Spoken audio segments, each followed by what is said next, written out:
एक समय की बात है जब एक छोटे से गांव में एक बहुत ही गरीब परिवार रहता था।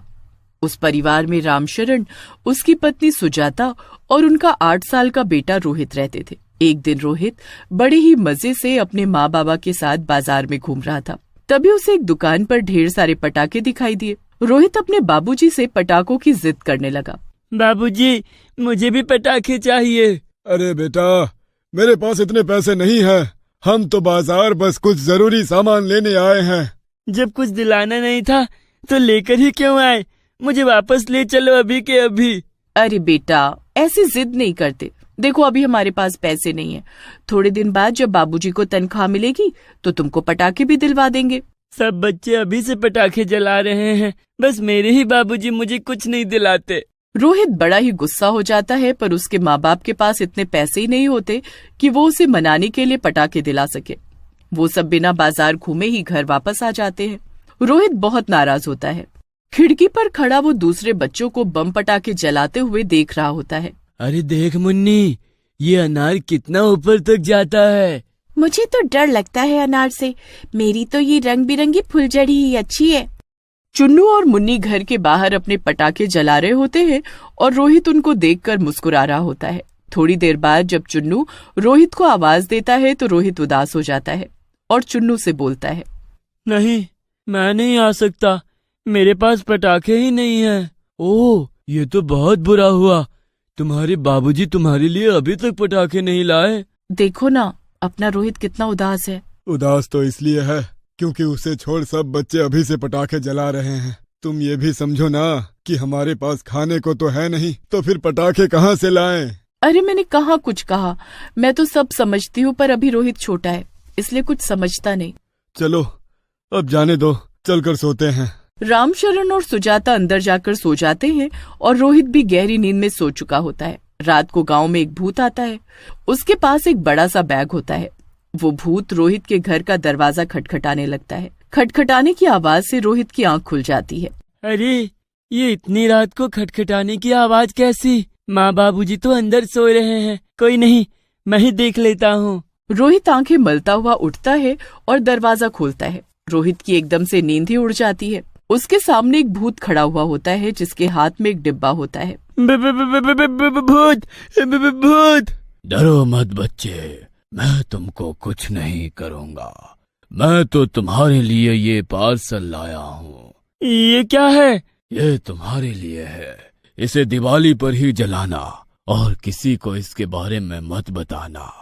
इतना कहकर वो भूतिया डिलीवरी बॉय वहाँ से चला जाता है। उसके बाद रोहित बड़ा खुश होकर अपने बिस्तर पर आकर बैठ जाता है और पार्सल को खोलने लगता है। जब वो उस डब्बे को खोलता है तो उसमें ढेर सारे पटाखे होते हैं। रोहित तो ये देखकर खुशी से पागल हो जाता है। अरे वाह, इतने सारे पटाखे! मेरे तो मजे ही आ गए। मैं अब इनको पलंग के नीचे जल्दी से छुपा देता हूँ और इनको कल जलाऊंगा और माँ बाबूजी को इनके बारे में कुछ नहीं बताऊंगा। रोहित इतना खुश होता है कि उसकी खुशी का कोई ठिकाना ही नहीं होता। जब अगले दिन वो उठा तो सबसे पहले उठकर उसने पटाखों को चेक किया कि वो अपनी जगह पर है कि नहीं। जब वो देख लेता है कि उसके पटाखे अभी भी वही हैं, तो उसे यकीन होता है कि कल रात जो हुआ वो सच था, कोई सपना नहीं था। उसे देखकर उसके माँ बाबूजी भी हैरान होते हैं। अरे रोहित, आज तो तुम बहुत खुश हो। हाँ माँ, आज मैं बहुत खुश हूँ। तो अपनी खुशी का राज हमको भी बताओ।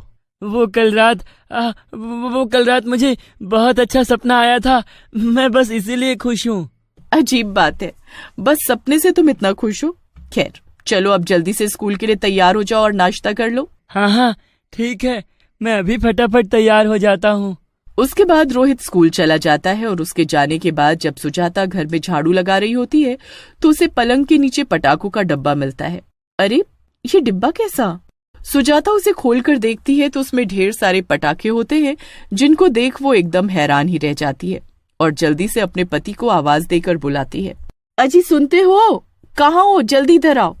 सुजाता की आवाज सुनकर रामशरण फटाफट वहाँ आता है। क्या हुआ? क्यों ऐसे चीख रही हो? ये देखो तो जरा, ये कहाँ से आए? पटाखे से भरे डब्बे को देख रामशरण भी हैरान रह जाता है। मैं तो कोई पटाखे लेकर नहीं आया और कल रात तक पटाखों के पीछे ही रोहित मुंह फुलाकर बैठा था, तो फिर ये सुबह तक पटाखों का डब्बा कहाँ से आ गया? आने दो इस रोहित को, इसी को दिन में जैसे ही रोहित स्कूल से आता है तो उसकी माँ उस पर बरस पड़ती है और पटाखों के बारे में पूछने लगती है। तेरे पास पटाखे कहाँ से आ गए ये बता, हमने तो तुझे कल कोई पटाखे नहीं दिलाए थे, तो रातों रात कौन तुझे पटाखे दे गया। अब रोहित उसी भूतिया डिलीवरी बॉय के बारे में सोचने लगता है जो उसे पटाखे देकर गया था, पर उसको उस भूत की वो बात याद आ जाती है कि किसी को उसके बारे में नहीं बताना। सुजाता पटाखों का डब्बा घर के बाहर रखती है और उसमें आग लगाने लगती है कि तभी रोहित बोल पड़ता है। अच्छा माँ, मैं सब बताता हूँ, पर आप ये बात किसी को मत बताना। ठीक है, जल्दी बोल। कल आधी रात में पटाखे सप्लाई करने वाला भूतिया डिलीवरी बॉय आया था। आधी रात में वो दरवाजा पीट रहा था। आप और बाबूजी गहरी नींद में थे, इसलिए मैंने ही जाकर दरवाजा खोल दिए और सामने वो भूत ये डब्बा लेकर खड़ा था। उसने मुझसे कुछ भी नहीं कहा और बस ये डब्बा देकर चला गया। सुजाता को तो रोहित की बातों पर यकीन ही नहीं हो रहा होता और उसे लगता है कि रोहित वो पटाखे कहीं से चुरा कर लाए है। रात को उसके बाबूजी से भी डांट पड़ती है। रोहित वहाँ से चला जाता है। इस भूत की वजह से मैं कितना फंस गया। अगर ये दूसरे बच्चों को भी पटाखों के पार्सल दे रहा है तो ये आज रात भी जरूर आएगा। बस फिर रोहित रात को जागकर खिड़की के बाहर झांकने लगता है। आधी रात में उसे फिर से वही भूत दिखता है, जिसमें से वो एक डिब्बा निकालता है और फिर पड़ोस वाले राजू के घर का दरवाजा खटखटाने लगता है। थोड़ी देर बाद दरवाजे पर राजू आता है और वो भी भूत को देखकर बहुत डर जाता है। अरे बच्चे, डरो मत मुझसे। मैं तुमको यहाँ डराने या मारने नहीं आया हूँ। मरने से पहले मैं एक डिलीवरी बॉय था और लोगों को पार्सल देता था, और मरने के बाद आज भी मैं यही करता हूँ। लोगों को उनकी जरूरत के हिसाब से पार्सल देता हूँ। ओह अच्छा, अब मैं ये सारे पटाखे लेकर उनको दिखाऊंगा और तुम्हारे बारे में उनको बताऊंगा। अरे नहीं नहीं, ऐसा बिल्कुल मत करना। ये पटाखे तुम छुपा कर रखना और दिवाली वाले दिन ही जलाना। रोहित खिड़की से भूत और राजू को बातें करते देखता रहता है और फिर जल्दी से जाकर अपने माँ बाप को उठाता है। रामचरण और सुजाता रोहित की बात मानकर देखने जाते हैं। रोहित तभी खिड़की से उनको उस भूतिया डिलीवरी बॉय को दिखाता है। दोनों उस भूत को देख एकदम हक्के बक्के रह जाते हैं। हे भगवान, ये भूत इस राजू से क्या बात कर रहा है। माँ, ये इसको भी वही पार्सल देने आया है जो मुझे देकर गया था। मैंने वो पटाखे सच में कहीं से नहीं चुराए, ये भूत ही मुझे देकर गया था। हमें तुम पर यकीन करना चाहिए था। सब लोग उस भूत को देखते रहते हैं। थोड़ी ही देर में वो भूत राजू को पार्सल देकर वहाँ से निकल जाता है। अब अगले दिन सुबह उठते ही रामशरण और सुजाता राजू के घर जाते हैं और उसके माँ बाबूजी को बुलाकर सारी बात बताते हैं। यह तुम क्या बोल रहे हो? भूत पटाखे, मुझे तो कुछ समझ में नहीं आ रहा। राजू, अपने माँ बाबूजी को उस भूत के बारे में सच सच बताओ जो रात को तुमको पटाखों का डब्बा देकर गया है। राजू ये सुनकर डर जाता है, पर काफी पूछने पर वो सब सच सच बता देता है। अब राजू और रोहित के माता पिता एक एक करके सबके घरों में जाकर बच्चों से उस भूत के बारे में पूछते हैं तो पता चलता है कि वो पटाखा सप्लाई करने वाला भूतिया डिलीवरी बॉय सभी के घरों में सभी बच्चों को पटाखों की सप्लाई करके गया है। पूरे गांव में उस भूत का हाहाकार मच जाता है। गांव के बीचों बीच सभी पटाखों के डिब्बों को रखा जाता है। उसके बाद उसी गांव के पंडित को भूत पकड़ने के लिए बुलाया जाता है। देखो बच्चों, मेरे बस का भूत पकड़ना नहीं है, पर ये बात साफ है कि इन डब्बों में बच्चों के लिए पटाखे नहीं बल्कि उनकी मौत है। वो भूत बच्चों को शिकार बना रहा है। क्या?